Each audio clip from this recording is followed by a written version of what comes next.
here, then the best thing that you can do is like the video and subscribe to the channel. It really does make a massive difference. And only about a quarter of people who watch these videos are subscribed. So please help me out, show your support, and I'll keep making these videos for you to help as many people as possible. Anyway, what I want to do in this video today is talk about 6 things, 6 numbers, 6 markers that I think everyone should be checking every single year. Not because I want to sort of medicalize your life or turn you into somebody who's really anxious about their health. The opposite, actually. The whole point of longevity, the thing that the people who live longest tend to have in common, is that they've had the least input with their doctor over their lifetime.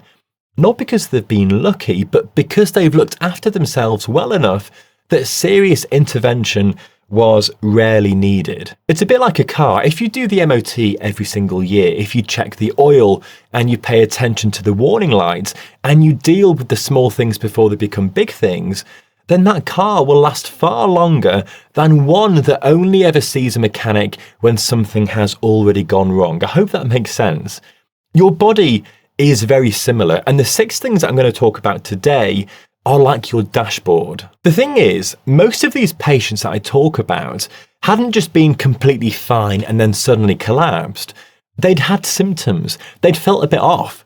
They felt tired in a way that felt a bit different for a long time. They felt breathless, doing things that didn't used to make them breathless, or they felt a bit foggy, or, odd sensations in their hands or feet that they couldn't quite explain.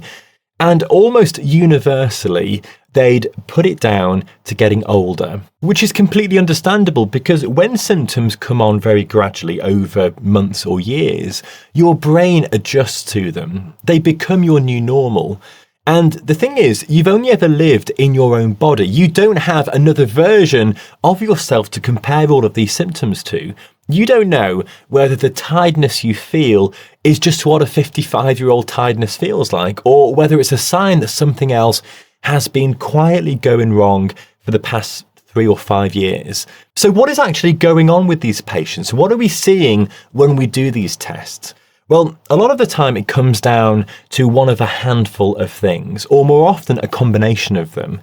And none of them are expensive or complicated. They are things that can be measured with a simple test, often at home. And the first one I want to talk about is blood pressure, because it's the one that surprises most people when I talk about what it actually does to your body over time. So high blood pressure is sometimes called the silent killer, which sounds a bit like a cliche until you've watched what it does to people in their 60s and 70s and beyond. The reason it's silent is that it genuinely doesn't feel like anything for a very long time. Your blood vessels are under higher pressure than they should be, essentially, day after day, year after year, and they are quietly being damaged by it. The walls of the arteries and veins thicken and stiffen. The heart has to work harder to push blood through them. And what that means is that the small vessels in your brain and your kidneys and your eyes get gradually damaged. And then one day, without warning, something gives way, something happens. Like a vessel in the brain ruptures or blocks, or in the heart, exhausted from years of overwork, starts to fail, and that's what we see in heart failure. Or a kidney that has been struggling for a decade tips into serious dysfunction. And we see these sorts of things in A&E all the time, and we look at their history, and their blood pressure has been elevated for years. This is what we see most of the time. Sometimes they knew about their blood pressure and they weren't really treated properly. Sometimes they had no idea at all because they'd never had it checked. The thing is, a home blood pressure monitor costs less than 20 quid, 30 quid, and it gives you one of the most important numbers that you can know. Your blood pressure is something that everybody needs to monitor. You're looking for something consistently around 120/80 or below, unless you are particularly elderly and frail, in which case we like a bit of a higher blood pressure just to sort of prevent any falls from, a postural drop or anything like that. Anything regularly over 130/85 if you're not frail, is worth taking really seriously and discussing with your doctor. Because even just mildly elevated pressure can do real damage if it's sustained over decades. Number 2 on the list, right alongside blood pressure, is something else that we always pick up, which is a high resting heart rate. So people don't really tend to think about this one, but a resting heart rate that's consistently elevated, sitting sort of above around 80 beats per minute, certainly above 90, and we do see this, is a really important signal. It often reflects a heart and cardiovascular system that is under strain, a nervous system that's stuck in a low-level state of stress or underlying metabolic dysfunction as well. A healthy resting heart rate sits somewhere between 50 and 70 for most people. Mine is around 45, and I have seen a resting heart rate in the high 30s as well. This guy was in his 50s and he was an Ironman triathlete. So all of the alarm bells went off and everybody came running, and he was the fittest guy you've ever seen. He just had an ankle injury. And you can measure this yourself right now if you don't have a smartwatch. So just put 2 fingers on the inside of your wrist over your radial artery and count the number of beats for 30 seconds and then double it. If that number is higher than you'd like it to be, so if it's higher than 80, then it's worth paying attention to. Most smartwatches and fitness trackers will measure this continuously and then give you a really good resting average, which is even more useful than a single reading. The third one in this video today is your kidney function, and we check this, well, to be honest, in most patients in the A&E, and it's one that most people never really think about until something goes wrong. And by that point, it's been declining for years and years. Your kidneys are doing a massive amount of work every single day, filtering your blood, regulating your blood pressure, managing fluid balance, getting rid of waste products. And they are delicate. They are vulnerable to high blood pressure, to high blood sugar, to inflammation, to certain medications. The problem is that the kidneys are remarkably good at compensating. You can lose a significant proportion of your kidney function and feel basically nothing. No symptoms, no warning, nothing that would make you pick up the phone and call your doctor. And we see patients all the time who come in with something that looks unrelated, like breathlessness or nausea or confusion.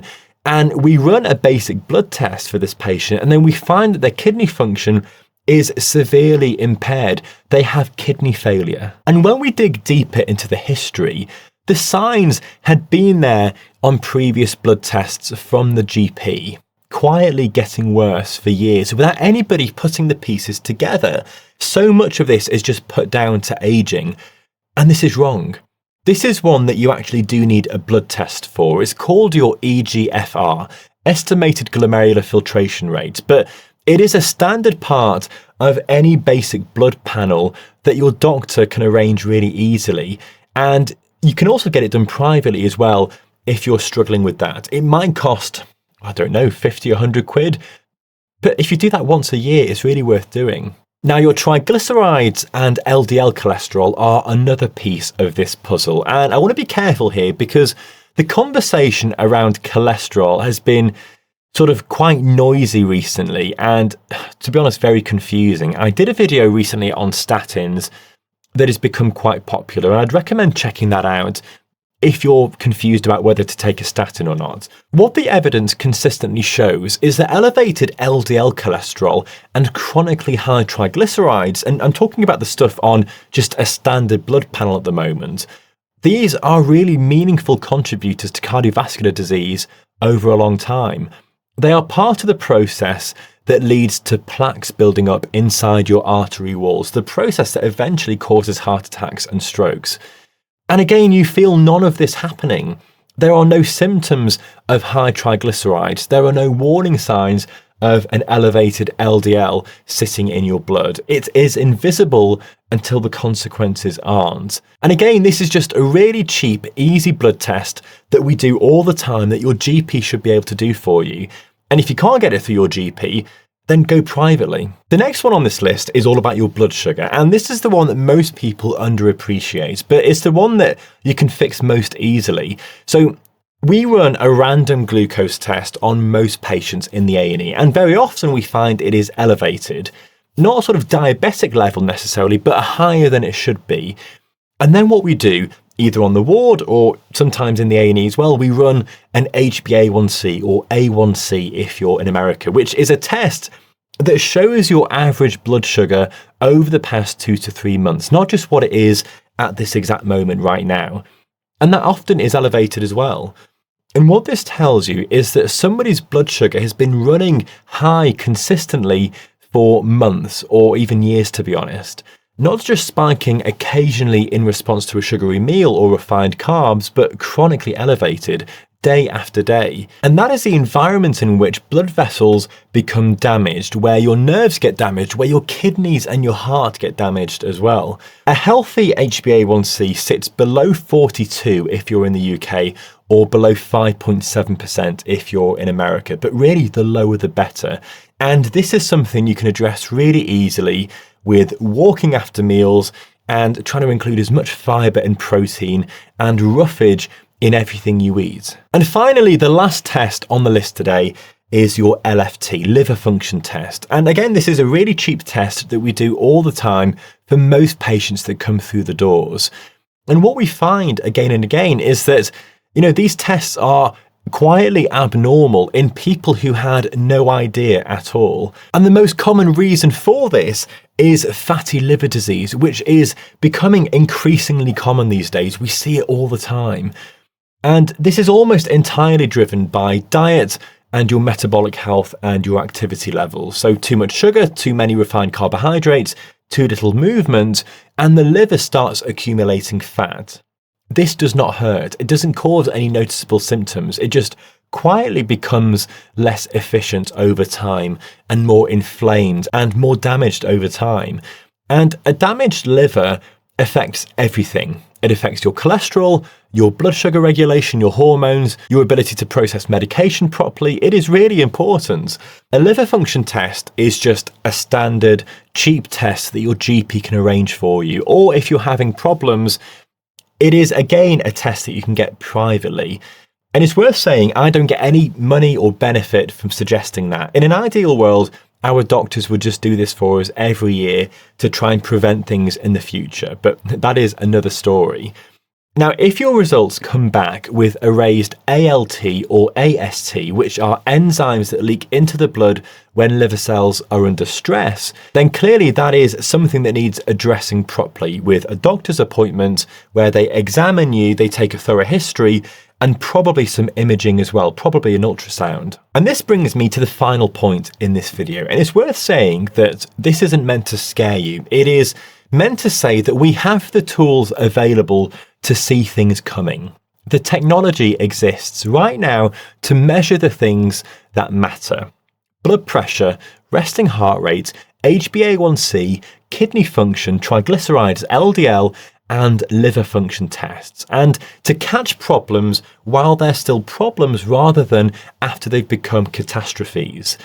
Think about how most people treat their car. They have a regular MOT, they have regular oil checks. Warning lights are taken seriously. You wouldn't drive a car for 10 years without ever looking under the bonnet and then act surprised when the engine fails. That just doesn't happen. But that's essentially what most of us are doing with our bodies. Most of us wait until something goes wrong badly enough to end up in the emergency department. And then we're shocked to find out it's been building since our mid-40s or early 30s or whatever. Most people assume that we go through life healthy, then we age and something bad happens. But that's not the case. Some of these tests your GP can do for you, and I would really hope that if you're trying to prevent illness and really take charge of your health, that your doctor would do these for you. Go out and buy a blood pressure machine and actually check your blood pressure regularly, get an average and track it over time. And buy a smartwatch as well. You can get a smartwatch for less than £20 or £30 these days. And not only does it check your resting heart rate, but many of them measure your steps per day, your sleep score, and your VO2 max as well. It gives you so much information. Now, all of these tests are extraordinarily valuable, not because you'll necessarily find something wrong, but because knowing your numbers means you have a baseline for where you are right now. You know where you stand. And if something starts to shift over time, then you can catch it early when the window to act is wide open rather than nearly closed, which is what we see in rhesus. Just remember that the symptoms of chronic disease are very subtle. They are sneaky. They feel like normal life, like getting older, like nothing in particular, like the tiredness that you assume is just stress, or breathlessness that you put down to being a bit out of shape maybe, or your memory that feels slightly less sharp than it was a couple of years ago, like tingling in your feet that comes and goes that could be diabetes. These things feel really unremarkable because they arrive over years. Your brain just adapts to them. And because you've only ever been you, you don't have another body to compare it to see if this is normal, if that makes sense. Basically, what I'm trying to say is that the only way to know what's going on is to measure it properly and regularly, like it matters, because it does matter. Very often, your life will depend on these numbers at some point. The vast majority of what I see at work in the hospital is entirely preventable. It is not inevitable. It is not just a part of getting older. It is the end result of a process that has been running for years and years, but very often visible in the numbers if anyone had actually looked at them. Now, I'm not trying to blame anybody here. It's not about people doing something wrong. It is about a system that is brilliant at treating crises and genuinely very poor at preventing them in the first place, which means if prevention is going to happen, a lot of it